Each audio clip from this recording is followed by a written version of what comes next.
Number 9. Bjork. Ricardo Lopez was born in Uruguay to a middle-class family that moved to the U.S. and settled in Lawrenceville, Georgia. He never had a girlfriend, had low self-esteem, and was considered to be a social recluse, conditions that seemed perfect for developing an obsession with a woman. In 1993, at the age of 18, Lopez set his sights on becoming engaged to the Icelandic singer Bjork. Lopez spent copious amounts of time and energy learning everything he could about her. He wrote her fan letters and even kept a diary dedicated to her that grew to be 803 pages long. In his letters, Lopez described Bjork as his muse and said that she made him feel euphoric. Over time, he became increasingly consumed by his fixation with the singer, and he lost all touch with reality. Oddly, he didn't have fantasies about physical interactions with Bjork, but he did daydream about time traveling back to his childhood and befriending her during their younger years. In his diary, Lopez wrote about his feelings of inadequacy due to his weight, and he complained about not being able to drive. He also wrote about how he worked a low-paying job as an exterminator, and he expressed his frustrations about not being able to get a girlfriend. While living in his own apartment in Hollywood, Florida in 1996, he became infuriated by Bjork's brief relationship with the English singer Goldie. He felt betrayed by this and wanted to punish the musician. Lopez created a video diary in which he admitted to being obsessed with Bjork and said that he planned to kill her. He initially wanted to send her a bomb containing HIV-infected needles, but when he realized that building such a machine wasn't feasible, he decided to make a letter bomb instead, with plans to mail it to Bjork's home in London. In his final video diary entry, Lopez painted his face red and green and shaved his head before taking his own life. Police discovered his body and watched the video, and alerted Scotland Yard about the package that was on its way to Bjork's residence. Law enforcement intercepted the parcel and safely detonated it. Bjork said she was scared and sad about the incident. She mailed a card and flowers to his family and reminded fans not to get too involved in her personal life. Number 8. 50 Cent. In 2000, Curtis Jackson, the rapper better known as 50 Cent, was shot outside his grandmother's house in Queens, New York. He was about to get into a friend's car when another vehicle pulled up. Someone got out of the passenger side and fired at him multiple times, shooting him in his legs, hands, arms, face, and chest. Miraculously, 50 Cent survived the shooting. 5 years later, the FBI revealed that they had uncovered a plot to kill the rapper as revenge for detailing the crimes of New York City crack kingpin Kenneth Supreme McGriff in his song Ghetto Koran.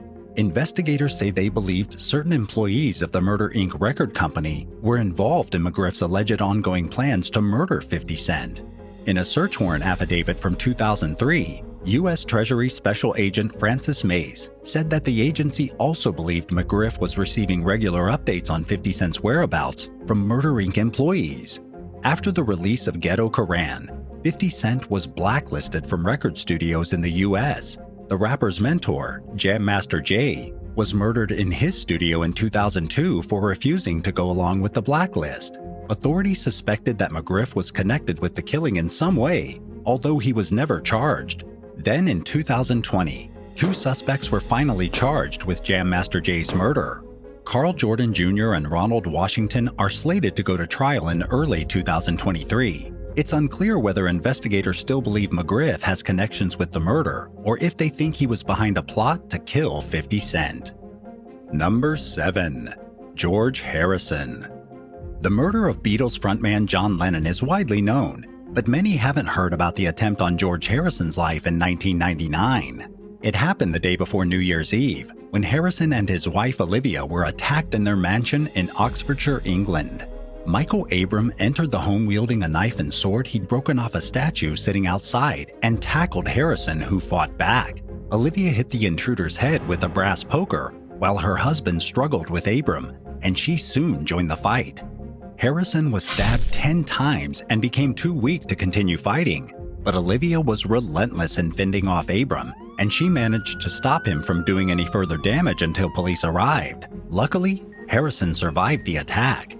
Michael Abrams suffered from schizophrenia. He had delusions that made him believe a witch had possessed Harrison, and he truly thought that God had tasked him with killing the musician. A court found Abram insane. and he was committed to a psychiatric hospital indefinitely. He apologized in a letter his attorney read to the court, which went on to say that Abram had received treatment in the past from numerous doctors who somehow failed to notice that he was suffering from mental illness. At one point in time, he was even hospitalized for a psychotic break, but apparently the experts who examined him missed all the signs.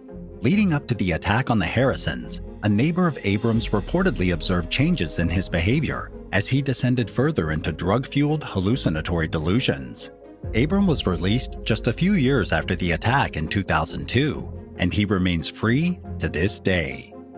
Number 6. Klaus Kinski. German actor Klaus Kinski had a reputation for being difficult to work with, and he was known for his volatile personality. While working with director Werner Herzog on the film Fitzcarraldo during the 1980s, differences between the two gave way to a vicious feud that nearly wound up with one of them dead.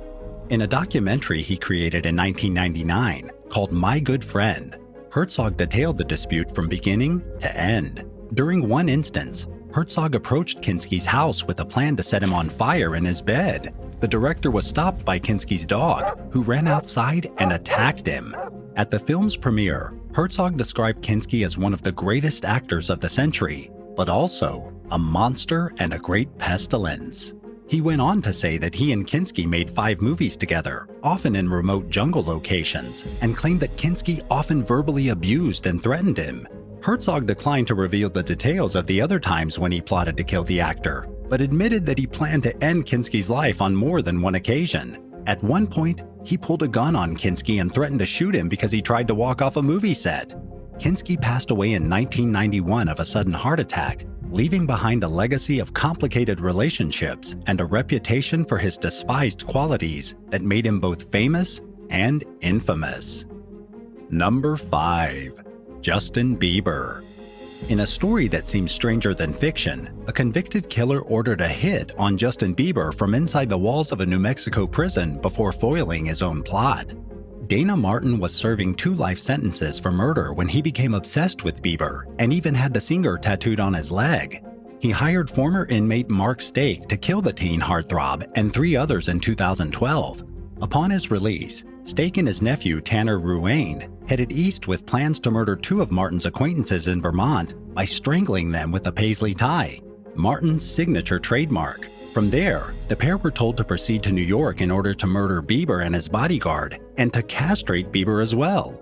Martin informed authorities of the plot while Stake and Ruane were on their way to kill the first 2 victims. Stake was apprehended in Vermont, and Ruane was captured in New York. Thankfully, nobody was hurt. Speaking with journalist Kevin Gray for Details magazine, Martin said that he ordered the hit on Bieber not only to gain infamy, but because he was angry that Bieber had changed.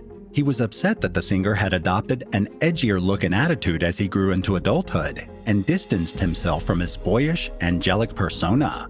Martin told Gray that if he weren't in prison, he'd do horrific things to Bieber and post it on YouTube. Luckily, it's likely he'll never see freedom again, since he's currently serving 2 life sentences. Number 4. Teresa Saldana. Brooklyn-born American actress Teresa Saldana's fame peaked during the 1980s and 90s. In 1982, she was stalked by a Scottish drifter named Arthur Richard Jackson. He developed an unhealthy fixation with Saldana after seeing her in some movies.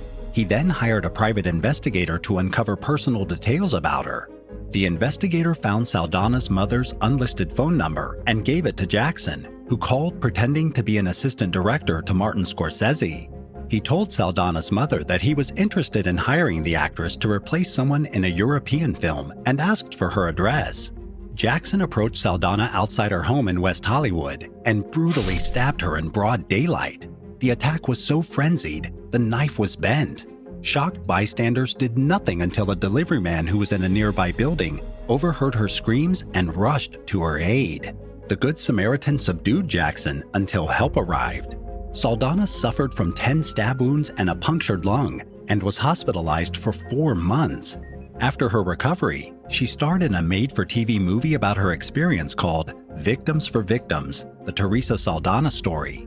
She also founded the advocacy group Victims for Victims and dedicated her time for campaigning for heightened laws to protect stalking victims. Jackson spent nearly 14 years in prison for the stabbing. In 1996, he was extradited to the UK to face charges from nearly 30 years earlier. He was found not guilty due to mental health reasons and was committed to a psychiatric institution. Jackson died in 2004 at 68 years old. Number 3. Pablo Mari. In October 2022, Spanish soccer star Pablo Mari was with his wife and child at a supermarket in Milan, Italy, when a knife-wielding madman ran through the store attacking shoppers and employees. 5 people were injured in the stabbings, including a cashier who died from his injuries. Mari was stabbed in the back and punched in the face. Retired soccer player Massimo Tarantino helped to disarm and detain the attacker. He later told the press that he wasn't a hero, but his actions were undeniably life-saving. The assailant, Andrea Tambellini, apparently had a history of mental health issues. He told police he went on the stabbing frenzy after seeing happy people at the store that made him feel envious of them. Just 10 days before the attack, he was reportedly hospitalized for repeatedly punching himself in the face. Mari underwent surgery to repair damaged muscles in his back, but was expected to make a full recovery. He was incredibly fortunate that the knife missed his vital organs and didn't cause lasting injuries. In the meantime, authorities have released limited details about the attack, but have confirmed that Tambellini is locked up while awaiting the next step in the legal process. Number 2. Joss Stone. In 2011, 2 men set out for British soul singer Joss Stone's home in East Devon, England, on a sinister mission to kill her and rob her house. They were nearing their destination after an hours-long drive when they were pulled over by the police.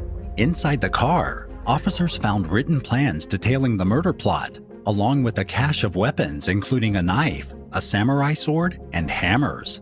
The notes described how the pair planned to decapitate Stone. Thankfully, they never made it to her house and were arrested instead. The men were identified as 32-year-old Junior Bradshaw and 35-year-old Kevin Liverpool. Bradshaw's lawyer argued that his client suffered from psychiatric issues and was easily influenced by others, but the judge rejected the notion that this affected his ability to differentiate between right and wrong. In the end, both men were found guilty on all the charges brought against them, including conspiracy to murder, conspiracy to rob, and conspiracy to commit grievous bodily harm. Liverpool was sentenced to life with a minimum of 10 years as the crime's mastermind, while Bradshaw received an 18-year sentence for being a foot soldier who went along with the murderous plot. He's required to serve at least half his sentence before he'll be eligible for release. Number 1. Justin Trudeau. In 2022, Canadian actor Ryan Grantham was sentenced to life in prison with a minimum of 14 years for murdering his mother, Barbara Waite, in British Columbia in 2020. During his trial, prosecutors revealed that he also planned to murder Canadian Prime Minister Justin Trudeau. The day after Waite's death, he headed east armed with a cache of weapons including 12 Molotov cocktails and 3 guns. Grantham planned to use some of the weapons at Trudeau's home across the country in Ottawa, but he changed his mind and instead turned himself in at the Vancouver Police Department. In court, the actor's lawyer, Chris Johnson, argued that Grantham's behavior was influenced by his deteriorating mental health. He said that his client didn't kill his mother out of hatred or animosity, but out of a desire to spare her from seeing the other violent acts he planned to commit. The prosecution, on the other hand, claimed that Grantham felt guilt and hatred toward Waite after she learned that he'd dropped out of college. At his sentencing, he apologized for his actions and said that it hurts him to think about how badly he destroyed his life, something he'll have plenty of time to do from behind bars. Would you rather get famous for having one of your YouTube videos go viral online, or by dating someone that's already a celebrity? Let us know in the comments below. If you enjoyed today's video, be sure to subscribe to the channel. Thanks for watching, and we'll see you next time. Bye!